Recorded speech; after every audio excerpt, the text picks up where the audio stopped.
Bueno, bienvenidos a todos. Vamos a esperar a que vayan entrando. Les agradecemos de manera importante por su puntualidad. Gracias nuevamente por participar en este espacio de la Semana de los Mercados Bursátiles. Esta es una semana que ha sido patrocinada por Asobolsa, la Bolsa de Valores de Colombia, por el Instituto Superior de Bolsa, Inversiones y Finanzas de Madrid, con quienes todos tenemos alianzas para poder desarrollar estos programas, esos espacios en donde queremos trabajar de la mano con personas absolutamente integradas al sistema, a la industria, que sean autoridades en el tema y que nos comiencen a abordar los diferentes conceptos, las diferentes coyunturas que estamos viviendo en el mercado de capitales. Como les hemos venido diciendo esta semana, vamos entonces a trabajar temáticas. Las dos primeras fueron provistas por la Bolsa de Valores de Colombia, lo que fue el crowdfunding y el mercado global de renta variable. El día de ayer, hoy, son temáticas propuestas por Asobolsa, quienes nos han apoyado en traernos los mejores conferencistas que ellos tienen. En el caso de ayer, con la doctora Sheni, la vicepresidente, pues nos dio una charla espectacular de lo que es toda la reforma del mercado de capitales, y hoy tenemos el gusto de tener a José Germán Cristancho, que es una persona que por toda su actividad que desarrolla en Davivienda, en Corredores Davivienda, tiene muy claro la perspectiva, la coyuntura y la estructura del mercado de capitales, todos los elementos económico-financieros que afectan el comportamiento de los diferentes valores que hay en este momento negociando a nivel local, y también en algunos momentos los hemos visto aportando ideas muy interesantes para activos a nivel global. El día de mañana me gustaría recordar también que tenemos a nuestro conferencista invitado de Madrid. Él va a ser una persona que nos va a hablar respecto al trading global en acciones. Una persona con una vasta experiencia en trading y adicionalmente ha trabajado de manera importante todo lo que es la administración de fondos de acciones. Y los invitamos a nuestro evento presencial el sábado a conocer la renovación de las instalaciones del CESA. De 10 de la mañana a 12 del día vamos a tener una conferencia de 10 a 11 con Antonio Congalves, que nos va a dar toda la perspectiva de las criptoactivos y cómo se está manejando esto en la bolsa de Miami. Y de 11 a 12 vamos a tener dos profesores, dos locales, el profesor Jara y el profesor Sarmiento, quienes nos van a dar una visión del manejo de riesgo post-crisis. Entonces, esto es una semana bastante movida en temas. Les agradecemos mucho por su participación y pues tengo el gusto de dejarlos con Germán. Germán, muchas gracias por apoyarnos en este evento, y también hacer extensiva este saludo a Corredores de Vivienda, que nos ha apoyado en esta semana. Muchas gracias. No, John, a ustedes muchísimas gracias. Denme un segundo. Muchísimas gracias por la invitación. Espero pues en este espacio compartirles las perspectivas que tenemos nosotros, tanto de la economía global como de la economía colombiana, repasar un poco esos impactos que pueden tener todos estos factores en materia macroeconómica en los mercados de capitales, en activos financieros, tanto a nivel internacional como a nivel local. Y bueno, pues en la parte de preguntas seguramente entraremos mucho más en el detalle, así que muchísimas gracias por invitarme. Voy a compartir mi pantalla para mostrarles algunas gráficas y algún material de apoyo en la presentación. Y pues básicamente yo arrancaría un poco por el panorama de crecimiento económico mundial. Yo diría que a nivel de la recuperación o del crecimiento económico en el año 2021 han ocurrido distintas cosas que sorprenden un poco frente a las estimaciones que teníamos o que se tenían hace un año. Y es sobre todo que la velocidad de la reactivación económica ha sido mucho mayor. El rebote de la economía global fue mucho más rápido, mucho más pronunciado, y en el caso, por ejemplo, de las economías latinoamericanas o de la economía colombiana, también ha sido así. Ya más adelante voy a entrar en ese detalle, pero solo por ponerles un ejemplo, en el caso del pronóstico de crecimiento para Colombia, la proyección apuntaba a un 5% aproximadamente, 5,3% para el año 2021, y hoy ya las estimaciones están incluso por encima del 8% y hay quienes proyectan que el crecimiento de la economía colombiana puede llegar a ser del 10%. En Latinoamérica pasó algo muy, muy similar. Digamos que las proyecciones de crecimiento de América Latina fluctuaban mucho más cerca del 4%. Hoy las estimaciones promedio de América Latina ya están incrementándose y ya están llegando más al 6%, incluso un poco más. Entonces, tal vez cuando uno ve el panorama de crecimiento económico, 2021 puede ser un año de un rebote muy fuerte, de un rebote más grande del que habíamos previsto en algún momento, en donde economías, por ejemplo, como Estados Unidos pueden llegar a crecer a tasas cercanas al 6%. Estas cifras que estoy mostrando son cifras de la OCDE. Y en el caso de economías europeas también crecimientos entre 5 y 6%. Y algunas economías emergentes pues, con crecimientos muy, muy destacados. ¿Qué sí ha pasado recientemente? Tal vez lo que sí ha ocurrido recientemente es que las proyecciones de crecimiento económico se han venido moderando un poco y sobre todo porque a nivel internacional el aumento en los casos de COVID-19 pues hizo que la velocidad en la reactivación económica se frenara un poco y que actividades, de pronto incluso voy a mostrarlo acá, y uno lo ve por ejemplo en distintos indicadores en países como Estados Unidos, como Reino Unido, como Japón o incluso en la misma zona euro, en donde uno lo que ve es que la actividad del sector manufacturero medida por los índices PMI, los índices PMI son índices que se crean con base en una encuesta que realiza el IHS Markit, un instituto que recoge información de los empresarios y de los agentes de compra y directivos de las principales empresas en el sector manufacturero a nivel global. Se utiliza la misma metodología a nivel internacional, así que es muy utilizado este indicador porque permite comparar el mundo bajo un mismo estándar. El indicador al final sí está por encima de 50 puntos, lo que muestra es que hay una expansión de esa actividad frente al mes anterior y así efectivamente lo hemos venido observando más o menos desde mediados del 2020. La actividad económica ha seguido creciendo y se ha recuperado mes a mes frente a lo que veníamos observando, pero en los últimos meses, agosto, julio, junio, lo que se vio es que esa tasa de crecimiento sí se empezó a moderar y en la actividad del sector de servicios, por ejemplo, uno ve una moderación importante en Estados Unidos, uno ve una moderación importante en Japón y es muy causada por los aumentos en los casos de COVID. Eso para decir que si bien las sorpresas en materia de crecimiento son muy positivas,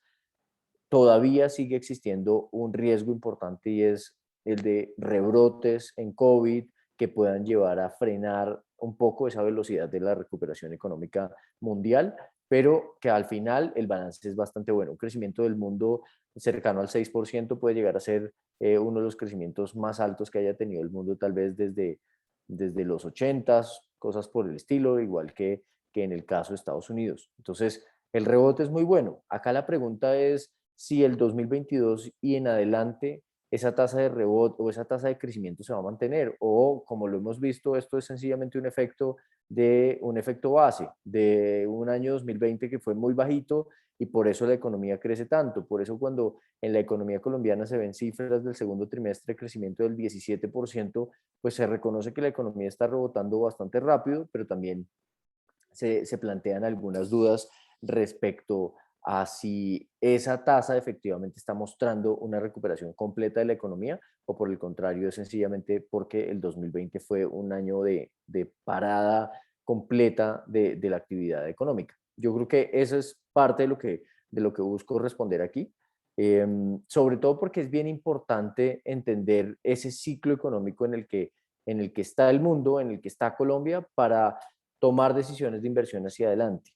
Hay distintos tipos de inversionistas en el mundo, pero independientemente de si son inversionistas de corto, mediano, largo o muy largo plazo, realmente saber en qué momento del ciclo económico se encuentran las economías es supremamente importante para tomar esas decisiones de inversión y para tener cierto panorama de cuáles activos pueden tener mejor desempeño hacia adelante o no. tal vez una de las situaciones o características que se está presentando en el mundo y que se presenta igualmente en Colombia y que se los muestro acá en unos cálculos que hace la OCDE,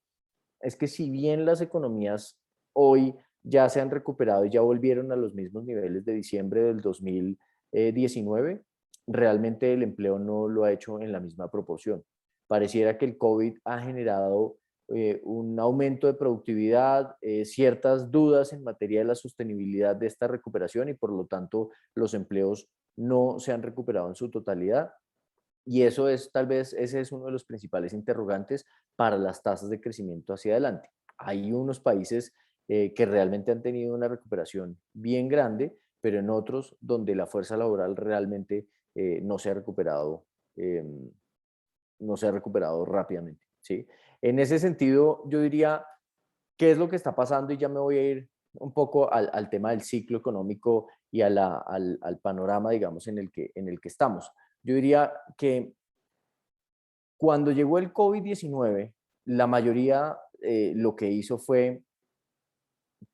sacar su manual de crisis, sacar su manual de recesión y pensar en que venían caídas en los precios de los activos, tanto financieros como de los activos reales, que el consumo y el gasto en general de los hogares se iba a contraer, que había que garantizar la liquidez y realmente se veía una contracción y el mundo tuvo una contracción muy importante que llevó a las principales autoridades monetarias a nivel global, a los bancos centrales, a desplegar herramientas como reducciones muy fuertes en las tasas de interés y unas ayudas muy importantes en materia de liquidez, que en el caso, por ejemplo, de Estados Unidos, voy a poner un ejemplo. Si uno tomara una ventana de tiempo, por ejemplo, de cerca de unas 80 semanas, en la crisis financiera del 2008, en esas primeras 80 semanas, la hoja de balance del Banco Central en Estados Unidos o la cantidad de liquidez que el Banco Central le inyectó a la economía alcanzó más o menos unos 2.5 trillones de dólares o billones de dólares en cifras nuestras. Y en esta crisis, en la crisis del COVID-19, en tan solo tal vez entre 8 y 10 semanas, se alcanzó a irrigar a la economía casi 4 billones de dólares o 4 trillion dólares según las cifras de Estados Unidos. Entonces, en este sentido, lo que estoy diciendo es, no solo se sacó el manual de crisis, se desplegaron unas herramientas muy fuertes en términos de recortes en tasas de interés en el mundo, creo que lo puedo mostrar aquí, y es tanto las economías emergentes como las economías desarrolladas bajaron sus tasas de interés o algunas pues que ya venían con tasas de interés bajas las mantuvieron, pero algo que sí pasó es que pasó en Colombia y en todos lados, las tasas de interés bajaron mucho. Los planes de liquidez se implementaron en muchos lugares en el mundo en materia o en un tamaño muy significativo. Y en Estados Unidos y en el resto del mundo también se implementaron transferencias directas a la población. Se estaba implementando un paquete de medidas muy agresivo para una coyuntura muy difícil de una de las mayores contracciones del PIB que haya tenido la economía global, por lo menos desde la Segunda Guerra Mundial. Sin embargo, lo que empezó a ocurrir este año es que se empezó a demostrar que el rebote de la economía fue mucho más rápido, que el precio de los activos, por ejemplo, y de pronto me voy a ir acá, si uno ve el precio de la vivienda en Estados Unidos, realmente ni siquiera cayó. El precio de la vivienda en Estados Unidos se está incrementando a la tasa más alta desde que puede haber algunos registros en 1960, 1965. El precio de la vivienda en Estados Unidos está creciendo alrededor de 20% anual con las últimas cifras reportadas de agosto. El precio promedio de la vivienda en Estados Unidos, digamos, de una casa, el precio medio de una casa en Estados Unidos, lo único que ha hecho en los últimos años es aumentar y, si se dan cuenta, solo por ponerlo como una referencia, en el año 2006 el precio promedio de una casa en Estados Unidos estaba alrededor de los 220 mil dólares. Hoy está alrededor de los 350 mil dólares. Así que realmente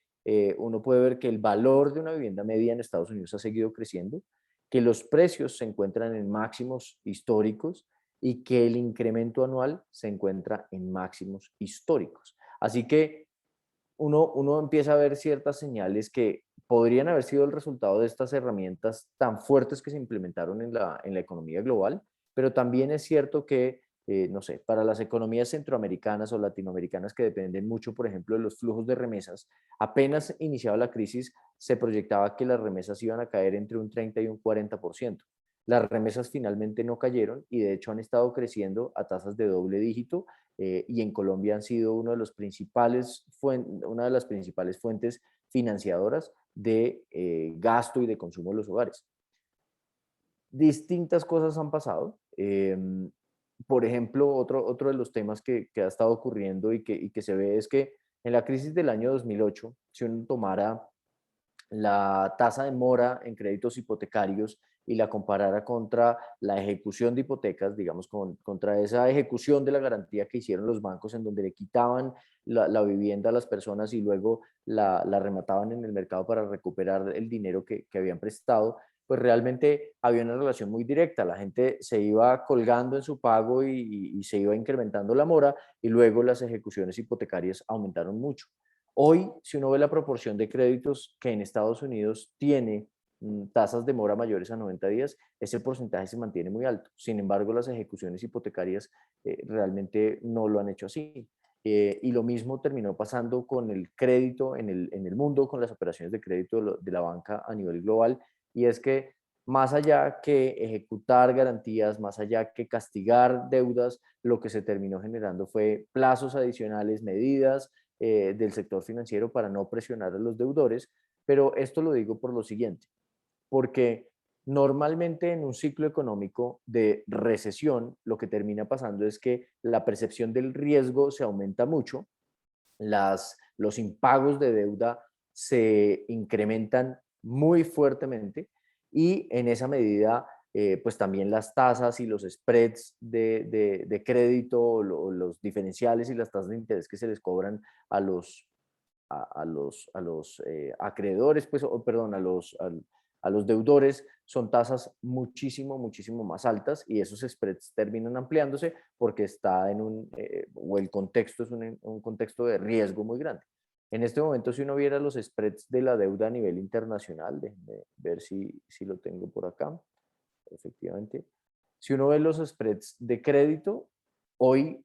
no están amplios. Sí se incrementaron en el año 2020, cuando se percibió que venía una de las mayores crisis que el mundo hubiese podido tener, pero muy rápidamente con el despliegue de todas las herramientas que se hicieron, eh, realmente esos spreads cayeron muy fuerte. Y eso marca una diferencia grande y es que, si se dan cuenta, una recesión normalmente marca el inicio de un ciclo largo de crecimiento porque ciertos excesos que se tenían en la economía, por ejemplo, de crédito, se solucionan porque se terminan contrayendo, se termina no pagando una parte de la deuda, los precios de la vivienda terminan cayendo y eso hace que muchos más se vean interesados en comprar vivienda. Las tasas de interés normalmente en los ciclos económicos en Estados Unidos, las tasas de interés suben a tal punto que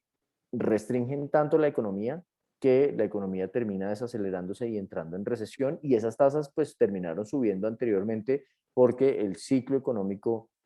realmente era muy dinámico. Eso no es lo que venía pasando antes del COVID. Antes del COVID ya el crecimiento económico venía un poco lento, no se podía o no se había podido generar un estímulo significativo para que las tasas de crecimiento aumentaran de manera importante. Así que si bien las tasas de interés en Estados Unidos subieron, realmente no lo hicieron de manera tan grande a un nivel restrictivo. Y en ese sentido yo diría, eso también marca una diferencia y es que en este momento más allá que pensar que llegó una recesión y que todos van a bajar las tasas de interés y eso va a generar un crecimiento de largo plazo muy importante, realmente lo que terminó o lo que terminamos viendo es que, como les decía, en la mayoría de las economías avanzadas ya el COVID venía acompañado de unas tasas de interés bajas en el mundo. Con esto lo que también quiero decir es que, por ejemplo, en materia de deuda global, la deuda no ha disminuido, de hecho la deuda como porcentaje del PIB en el mundo se mantiene en niveles muy altos. La deuda, eh, si uno viera la deuda de países emergentes como porcentaje del PIB, está más o menos en un 240% del PIB. Esto estamos hablando de la deuda total, tanto la deuda de hogares, de empresas, en general la deuda total. y en las economías avanzadas es algo cercano al 350% del PIB. Lo puse en ejes distintos sencillamente para ver un poco el comportamiento en periodos de crisis, pero lo que quiero decir con esto es, empecemos por sacar algunas conclusiones para empezar a pasar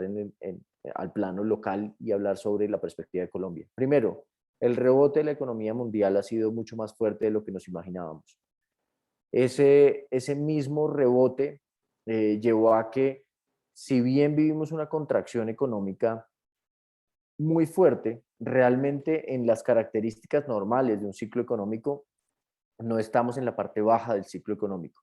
No estamos en un ciclo económico que viene de una recesión que destruyó, que afectó muy fuertemente muchos sectores de la economía y que lo que se prevé hacia adelante es la recuperación muy fuerte de la economía por un periodo largo de tiempo y que esa recuperación viene dada porque los excesos de deuda se eliminaron o se redujeron significativamente, porque los precios cayeron muy fuertemente, porque las tasas de interés a las cuales se les presta a los deudores son tan atractivas que hay interés nuevamente para prestar. No estamos en ese momento. De hecho, estamos en un momento en el que la reactivación ha sido tal que en algunas economías, por ejemplo, economías latinoamericanas como Perú o como Chile,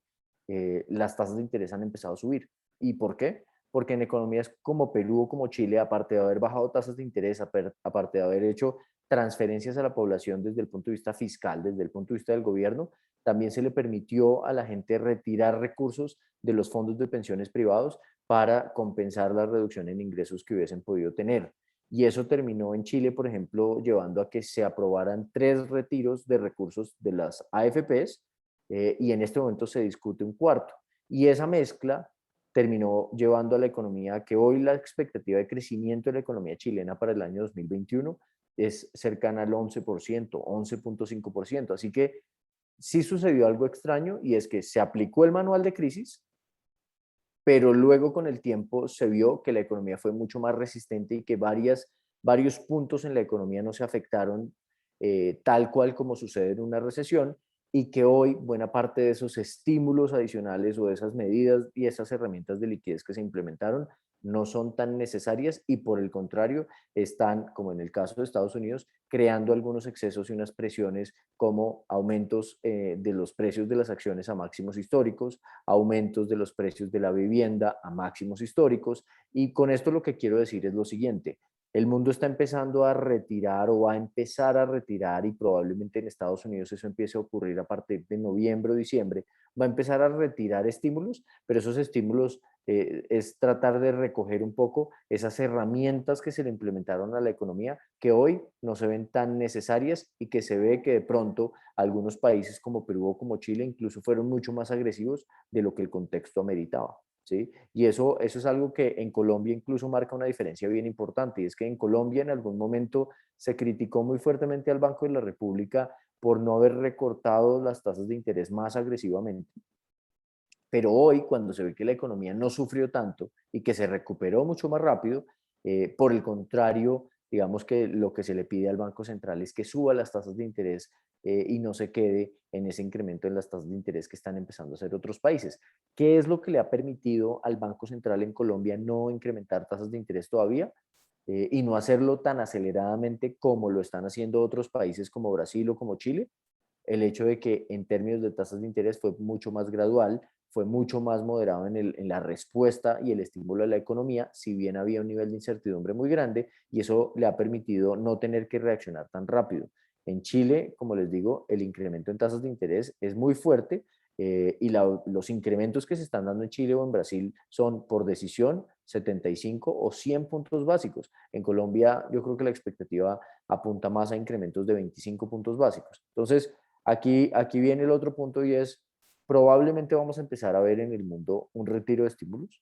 pero de esos estímulos adicionales, yo creo que la liquidez en el mundo, y la liquidez medida en dólares, va a seguir estando muy alta, muy amplia, pero sí vamos a ver en Estados Unidos que ya incluso la misma Reserva Federal anunció que próximamente va a anunciar esa moderación en el ritmo de compra de activos.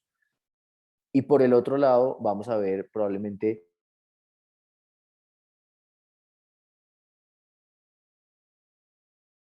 bancos centrales como el de Estados Unidos o la Reserva Federal en Estados Unidos van a empezar a incrementar sus tasas de interés y,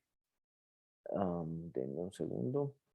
no sé si ahí me están oyendo bien, sí. Y Sí. están empezando a incrementar, pues, o van a empezar a incrementar sus tasas de interés en los próximos años. Y se ve, de hecho, ellos tienen un gráfico que es el que denominan el gráfico de puntos o el dot plot, en donde todos los miembros de la Reserva Federal ponen sus expectativas de tasa para los próximos años. En la última reunión de septiembre, por primera vez mostraron sus expectativas para el 2024 y se ve que ellos consideran que probablemente entre 2022 y 2023 las tasas van a empezar a subir. Al final del 2023 las tasas de interés en Estados Unidos pueden estar cerca del 1%, en el 2024 muy cerca del 1.75% y en el largo plazo muy cerca del 2.5%.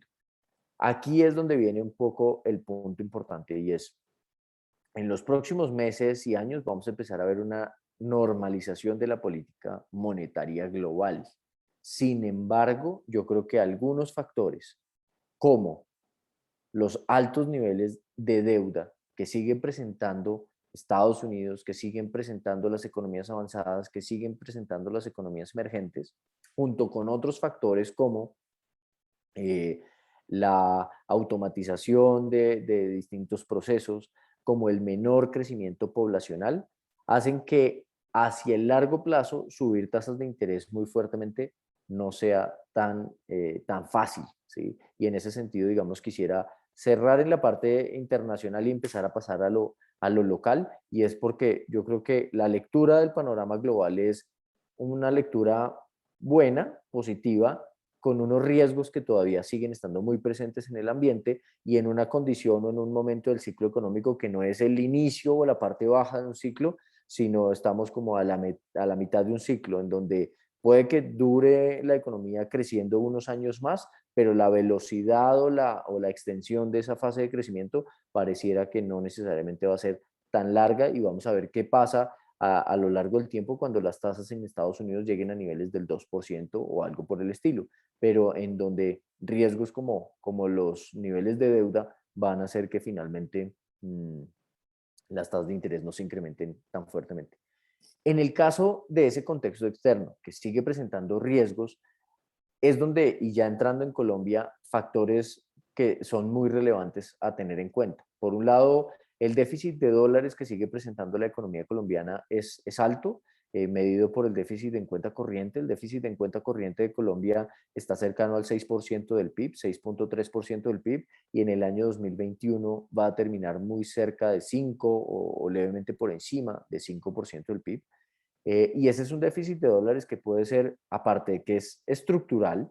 se ve que los déficits de Colombia son recurrentemente altos en los últimos años. Es un déficit alto en comparación contra las economías emergentes. Y en ese sentido, pues uno empieza a ver que ese déficit se explica porque también la recuperación de la economía fue mucho más fuerte. Si uno analiza, por ejemplo, el comportamiento de las importaciones en Colombia, estamos viendo en los últimos meses montos de importaciones más altos que incluso lo que veíamos en promedio durante el año 2019, que a pesar de que el precio de las exportaciones se ha recuperado y ha mejorado los ingresos por exportaciones, se ha recuperado mucho menos rápido que las importaciones y eso ha hecho que el déficit comercial de Colombia o el déficit en balanza comercial sea superior a los $1.000 millones mensuales. Y en donde pues se ve, denme un segundo por favor, en donde se ve que lo que nos ha permitido tener ese déficit o financiar ese déficit recientemente es, por un lado, el buen comportamiento de las remesas, pero también el aumento de la inversión extranjera de portafolio. Aquí tal vez hay que destacar algo que me parece importante y es en esa inversión extranjera de portafolio en los últimos 12 meses en Colombia asciende a un flujo en dólares cercano a los 4.400 millones de dólares. Pero si uno lo piensa un poco más detenidamente, la inversión que están haciendo los extranjeros en Colombia es inversión de portafolio, no inversión directa. La inversión directa ha ido disminuyendo en los últimos 12 meses, pues se ha mantenido baja. esa inversión de portafolio principalmente ha sido en títulos de deuda y esos títulos de deuda principalmente han sido títulos de deuda del gobierno nacional, lo cual quiere decir que si bien es muy bueno que hayamos conseguido recursos a nivel internacional y nos estemos financiando, realmente buena parte de la forma como estamos financiando esos déficits es a través de más deuda, y lo cual significa que en Colombia seguimos siendo muy expuestos a lo que pase con los flujos de capitales a nivel internacional, a que situaciones como las de Evergrande o cualquier efecto en la economía que pueda llegar a alterar el acceso a capital nos puede llegar a impactar significativamente. Y por eso creo que ahí en Colombia, por ejemplo, eh,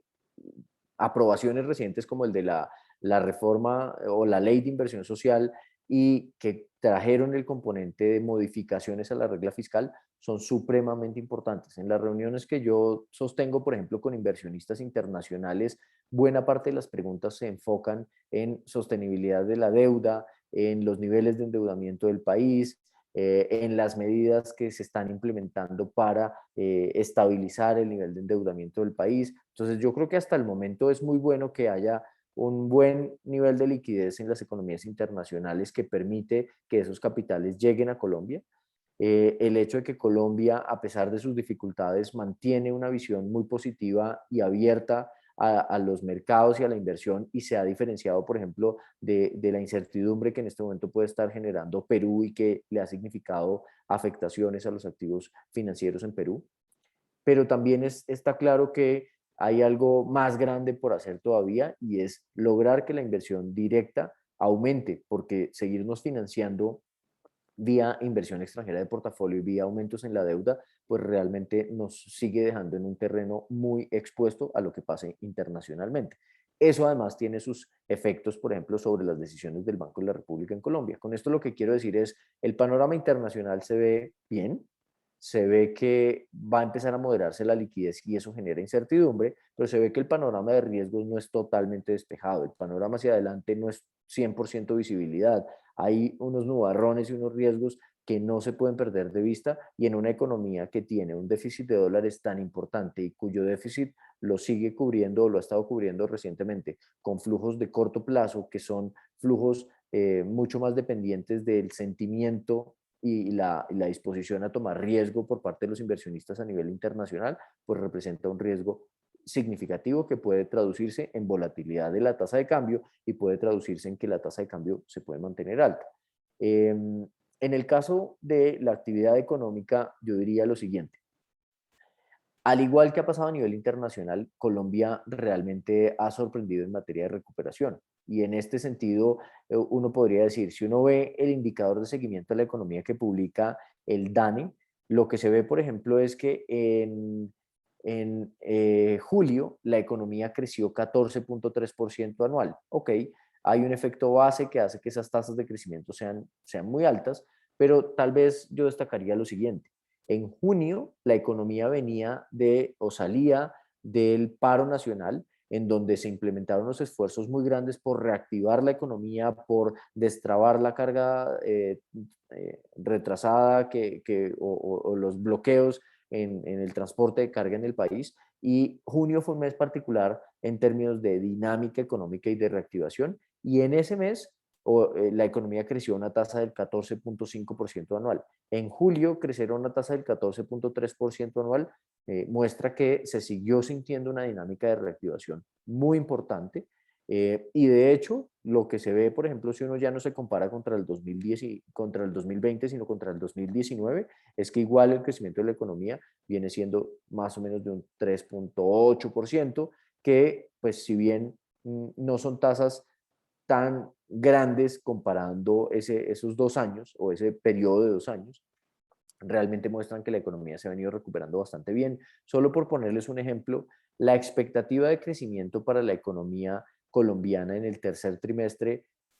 hace unos meses apuntaba tal vez a un crecimiento que iba a estar muy cerca del 7, máximo 8%. En algún momento viendo la dinámica de la economía tan fuerte, se empezó a hablar de tasas cercanas al 10%.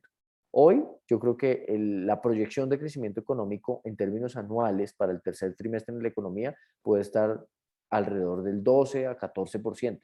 Eso al final lo que sí demuestra es que nos hemos ido sorprendiendo con la velocidad de rebote que ha tenido la economía colombiana. Otra muestra de esto es lo siguiente. Hace unos meses, el equipo técnico del Banco de la República, en sus informes trimestrales, proyectaba que la economía colombiana iba a recuperarse o a rebotar del punto en el que se había caído, tomando como referencia diciembre del 2019, lo iba a alcanzar hacia mediados de 2022. Eso es algo que no se está viendo hoy y que por el contrario la economía hoy está si uno lo mirara en términos del indicador de seguimiento de la economía con los datos a julio,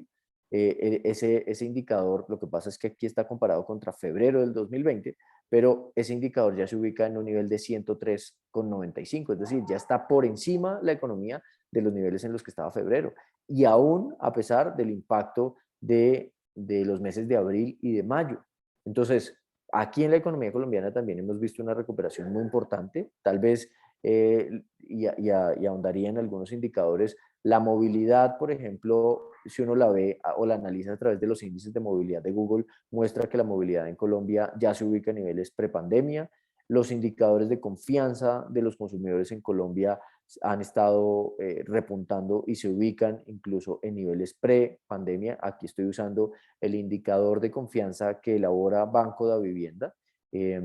Así que lo que muestra es un repunte en la confianza.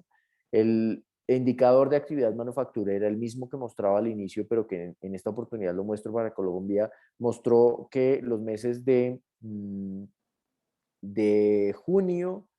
y sí, los meses de mayo y de junio realmente fueron meses en los que la actividad económica y la actividad de manufactura se contrajo, pero que en los últimos meses hemos vuelto a retomar esa tendencia de crecimiento frente a meses anteriores. Entonces,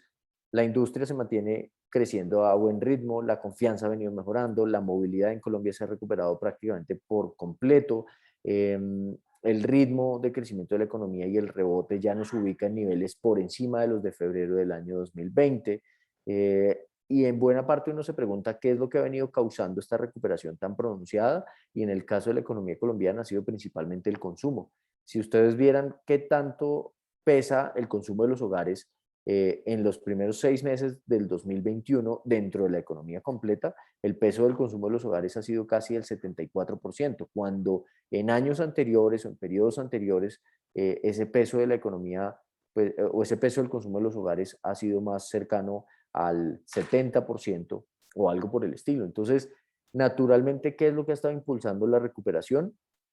El consumo de los hogares.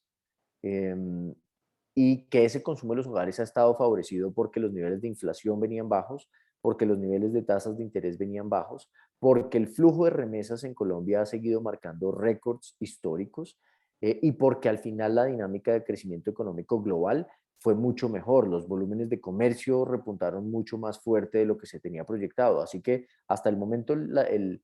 dictamen en Colombia es prácticamente el mismo y es un dictamen de un fuerte rebote de la economía.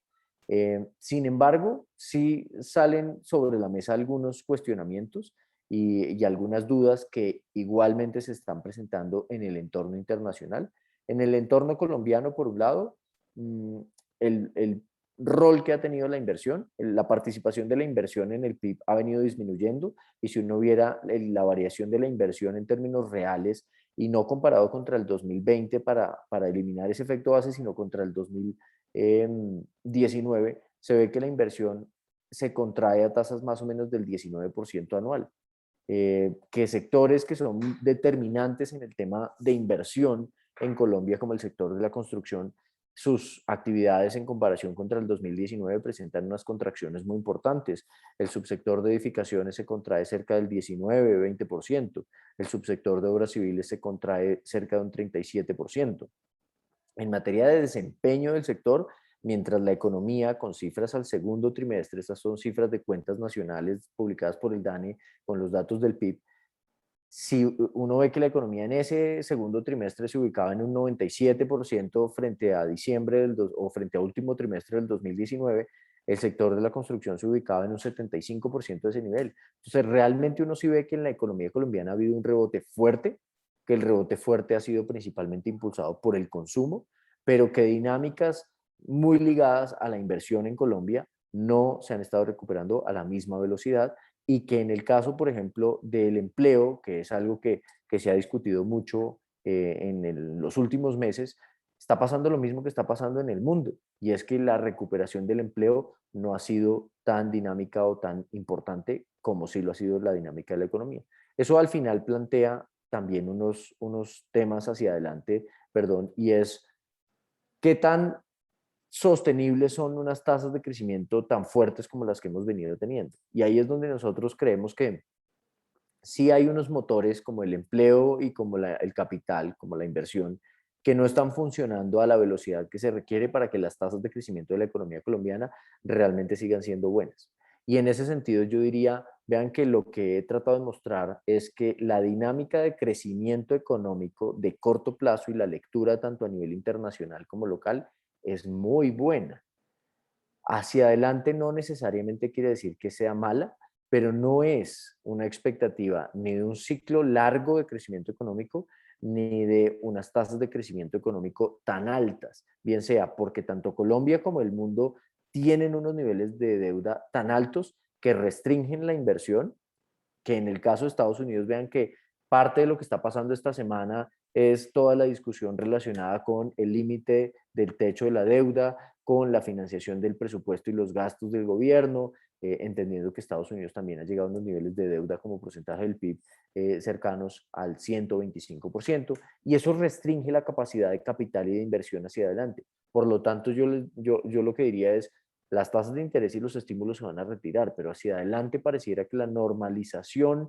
de la política monetaria y de las tasas de interés en el mundo no necesariamente va a ser tan pronunciada. Y viene un último factor que sí es bien importante, y es el de la inflación. ¿Qué está pasando con la inflación? Pues todos ya han visto que los precios en general están aumentando, y principalmente por factores de oferta, por choques en las cadenas de suministro, en las cadenas productivas, en las cadenas logísticas en el mundo, y efectivamente uno ve que los precios de productos importados pues crecen a tasas del 9%, que los productos en general, o el índice, perdón, de precios al productor está mostrando incrementos cercanos al 12, 13, 14%, y que en materia de inflación a los consumidores, la inflación en Colombia ya se empezó a ubicar por fuera del rango meta del Banco Central, por encima de ese 4%, y en los últimos 12 meses la inflación se ubica en el 4.4%, y que en el corto plazo realmente ni siquiera la inflación solo obedece a aumentos en los alimentos, sino que obedece también a aumentos en rubros como restaurantes y hoteles, educación, y otro tipo de frentes que son mucho o están mucho más ligados a la reactivación de la economía. En el caso de la economía colombiana, sí es claro que la parte de bienes no durables o lo relacionado con alimentos es lo que más ha estado contribuyendo a la inflación. Pero lo que sí es también bien importante, y como les decía, es que de todos modos, si uno igual viera la inflación sin alimentos en Colombia o sin alimentos ni regulados, también viene aumentando. ¿Cuál es el punto aquí importante? Y que me lleva a hablar un poco sobre tasas de interés. En Colombia la diferencia es que las tasas de inflación, sin contar alimentos, no están por fuera del rango meta. Pero lo que sí está empezando a ocurrir es que la dinámica de recuperación de la economía ha ido mucho más rápido de lo que el Banco Central esperaba. La inflación total se está empezando a ubicar por fuera del rango del Banco Central. Los niveles de déficit de dólares o déficit en cuenta corriente hacen que seamos tan dependientes de los flujos externos que tampoco podemos perder de vista los diferenciales de tasas de interés o los niveles de tasa de interés que están empezando a ofrecer las demás economías a nivel mundial, y sobre todo las economías emergentes, y por lo tanto en Colombia es muy factible que ya hoy se inicie ese incremento pues en las tasas de interés y esa fase de aumentos en las tasas de interés que nos podría llevar a una tasa de interés de 2.50 al final del año 2021 y una tasa cercana al 3.75% en adelante. En inflación, tal vez la expectativa es que esta inflación sea temporal. ¿Sí? Y yo creo que a nivel internacional también hay una expectativa de que la inflación sea temporal. No obstante, hoy se plantean dudas sobre qué tan temporal puede ser incluso hay quienes ya no piensan que es temporal, sino que es una inflación permanente, pero ¿qué tan temporal puede ser la inflación? Y aquí es donde efectivamente uno empieza a decir, a nivel internacional lo que pasa es que las cadenas de suministro no se han normalizado por completo y sigue existiendo esa disrupción que va a seguir presionando los precios o va a seguir generando aumentos de precios y niveles de precios altos en la economía. Los precios de las materias primas se siguen aumentando. Ustedes ven que el precio del petróleo Brent ha llegado a niveles de $80 y pareciera, incluso hay algunos como Goldman Sachs que recientemente actualizaron su pronóstico a $90. Y en el caso de Colombia uno ve que van a existir ciertas dinámicas como lo siguiente, como que el salario mínimo en Colombia puede llegar a crecer a tasas o puede llegar a ser cercano al 5 o 6%, que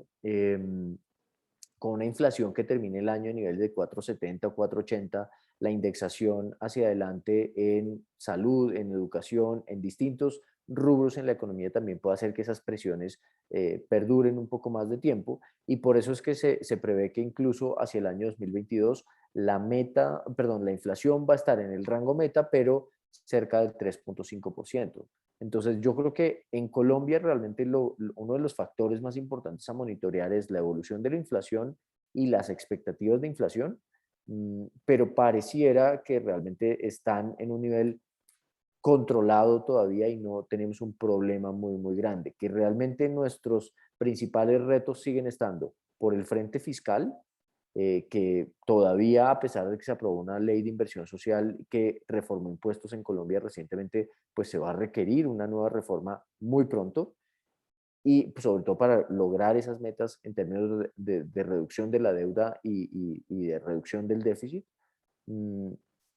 y en el frente externo, realmente seguimos siendo muy sensibles a lo que pase internacionalmente. Y eso es lo que, como lo decía hace un momento, es lo que hace que sea súper importante, por ejemplo, el año 2022 y el mensaje que se envíe a la inversión, tanto la inversión local como a la inversión internacional. Si ustedes se dan cuenta, el factor que no está cuadrando mucho en esta parte es la inversión, ni la inversión extranjera directa, ni la inversión local como porcentaje del PIB. Y estos meses van a ser meses probablemente de esperar a ver la evolución política en el país, pero que seguramente de ahí en adelante se puede marcar un punto de inflexión bien importante en donde la inversión empiece a repuntar y las tasas de crecimiento empiecen a aumentar, haciendo que también el flujo de inversión hacia Colombia repunte. Algo que nos debería ayudar es que estamos teniendo precios del petróleo altos y que nuevamente la actividad exploratoria en el país pues ha estado aumentando.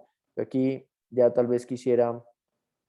terminar con un par de gráficas solamente y decir que, como les decía, la expectativa en materia de crecimiento económico en Colombia, miren cómo ha ido fluctuando, perdón que este punto aquí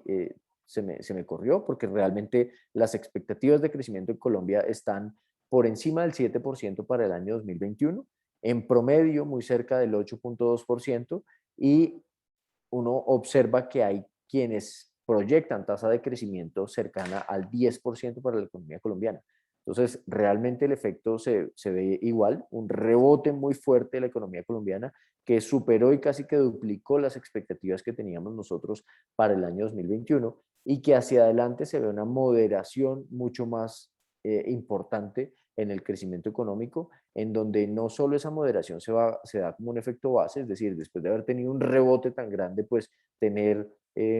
crecimiento frente a ese rebote es más difícil, sino porque efectivamente hay variables tanto a nivel internacional como a nivel local que hacen pensar que la dinámica y el pico de crecimiento se alcanzó y que vamos a ver una moderación importante. Dicho eso, y para concluir en términos de inversiones y de mercados de capitales, nosotros, ¿qué mercados vemos que la van a tener complicada hacia adelante? Los mercados de renta fija a nivel internacional. Las tasas de interés en los próximos 2 años o 3 años van a ir al alza. Y hacer dinero o hacer utilidades en un mercado de renta fija en donde las tasas de interés va a ir cada vez al alza, eh, es difícil. Y la inversión lógica para un inversionista va a ser invertirse al menor plazo posible para cada vez ir reinvirtiendo o renovando sus inversiones a esas tasas más altas que se empiezan a ver en la economía. Entonces, realmente la posición de inversión en el mercado de capitales y en renta fija a nivel internacional va a ser una posición muy, muy conservadora. Sin embargo, creo que cuando los tesoros a 10 años lleguen a niveles cercanos al 2, 2,5, desde una perspectiva de largo plazo se ve difícil que las tasas de interés puedan subir mucho, así que probablemente ahí nuevamente los inversionistas van a empezar a buscar oportunidades de un poco más largo plazo. En Colombia ya las tasas están altísimas porque Colombia ya perdió el grado de inversión, Colombia eh, ya recibió un choque de riesgo muy importante. Hoy los inversionistas lo que pasa es que están a la espera de cómo evolucionan los emergentes, qué tanto se afectan por una disminución de la liquidez global, qué pasa con las economías emergentes en términos de capacidad de pago, qué termina pasando con economías como Turquía, como Sudáfrica, como distintas economías que están pasando por apuros en materia de capacidad de pago y que tienen unos vencimientos de deuda eh,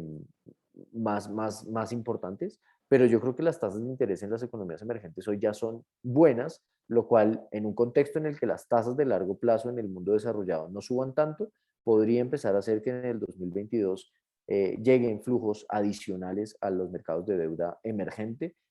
con un asterisco grande, como les decía, y es que el nivel de riesgo en la economía no se ha disminuido sustancialmente, sino que sigue estando todavía alto, y eso hace que la expectativa de valorización importante en la renta fija en economías emergentes pues no sea tan grande. Por el lado de acciones, nosotros realmente vemos que acciones en Estados Unidos están en los niveles muy altos y que si bien la economía puede seguir creciendo, realmente ahí estamos en un momento en el que los aumentos de tasas de interés, en el que la moderación en el crecimiento económico y los menores niveles de liquidez inyectada por el Banco, por la Reserva Federal, van a poner en aprietos un poco el mercado de acciones en Estados Unidos. No quiere decir que venga un mercado bajista y unas caídas muy fuertes, porque como les digo, no creo que estemos cerca de una recesión, sino que vamos a tener años de crecimiento adicionales, pero años de crecimiento más moderados. Eso lo que podría terminar significando es que el mercado de acciones en Estados Unidos tenga correcciones y tenga mucha volatilidad, pero que probablemente se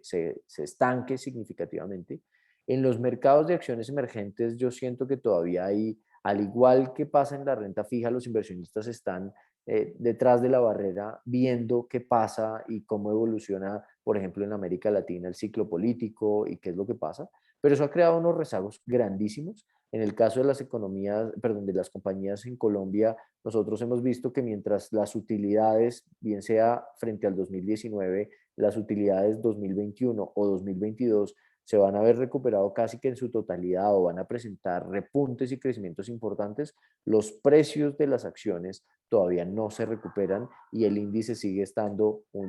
casi un 12%, perdón, casi un 7% por debajo en lo corrido del año, casi un 13, 14%, si no estoy mal, por debajo de los niveles de febrero del año 2020. Todavía el índice no ha recogido y las acciones no han recogido esa recuperación de la economía. Así que allí podría haber unos repuntes en los próximos meses, pero son repuntes que van a estar muy limitados por el factor político.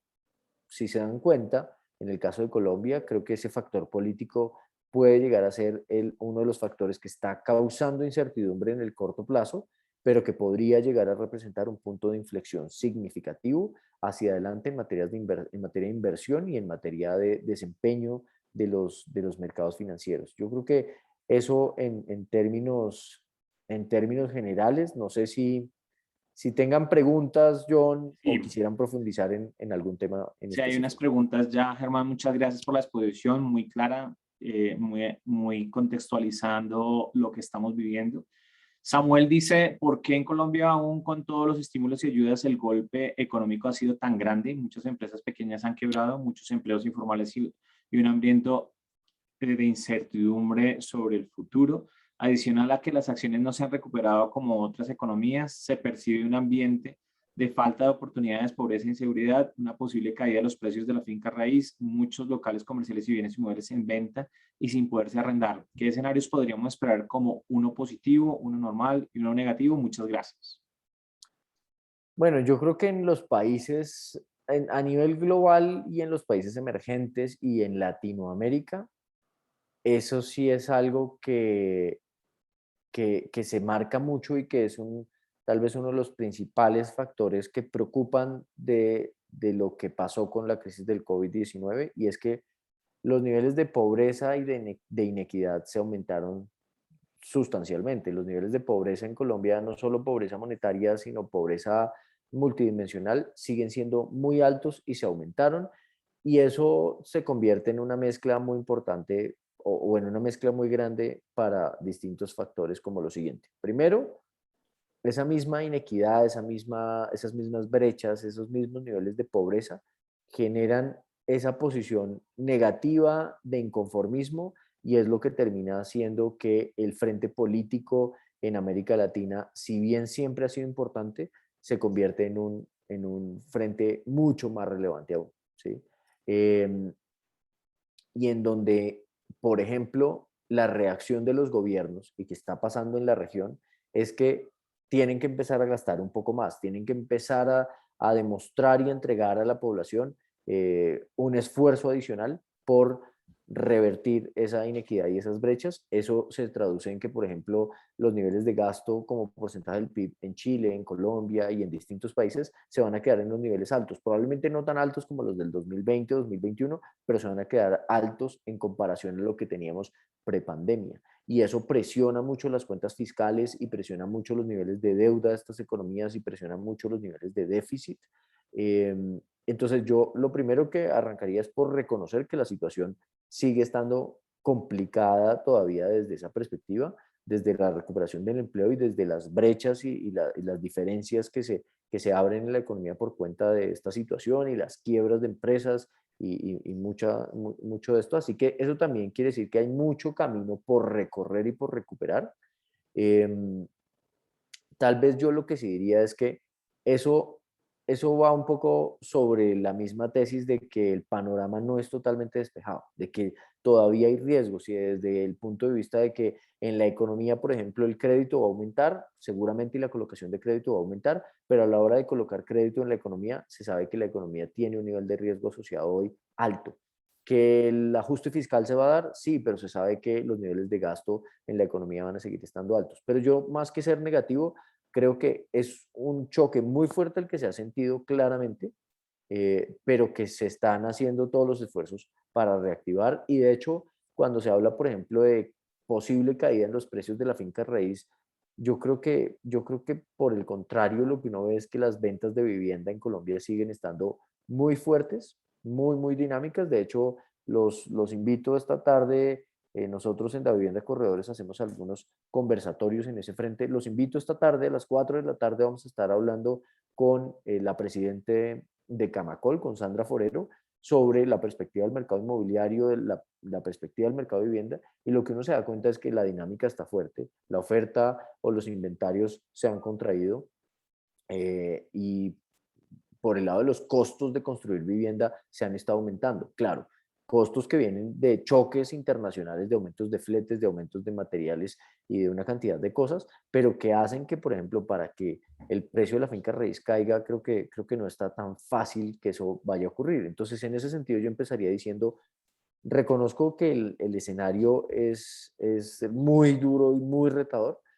pero no soy tan pesimista como para pensar en que eso termine generando una crisis adicional o un problema en Colombia por cuenta de caída